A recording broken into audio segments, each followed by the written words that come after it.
தமிழகத்தின் இன்றைய முக்கிய செய்திகள். திருவள்ளூர் திருநின்றவூர் தேசிய நெடுஞ்சாலை பணியால் சுடுகாட்டுக்கு செல்லும் பாதை இல்லாத சூழ்நிலை.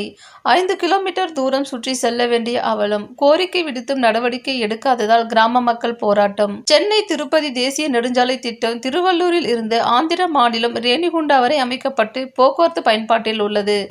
திருவள்ளூர் ICMR அருகிலிருந்து திருநின்றவூர் வரை மீதமுள்ள பணி கடந்த 2022 ரூபாய் 3600 கோடி மதிப்பில் துவங்கியது.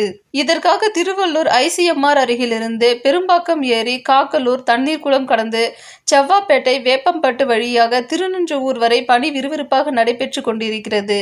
மொத்தம் 17.5 கிலோமீட்டர் தூரம் அமையவுள்ள இச்சாலையில் 7 இடங்களில் மேம்பாலம் மற்றும் 17 இடங்களில் சிறுபாலம் கட்டப்பட்டு வருகிறது.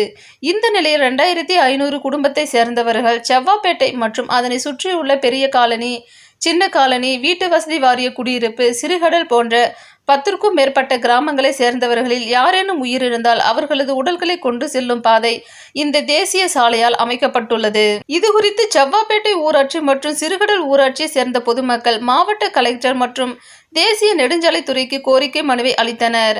அதில் சுடுகாட்டுக்கு செல்லும் பாதை ஏற்படுத்தி தர வேண்டும் எனவும், இல்லை என்றால் 5 கிலோமீட்டர் தூரம் சுற்றி செல்ல வேண்டிய நிலை இருப்பதாகவும், எனவே சுடுகாட்டுக்கு செல்லும் பாதையை ஏற்படுத்தி தர வேண்டும் என வேண்டுகோள் விடுத்திருந்தனர்.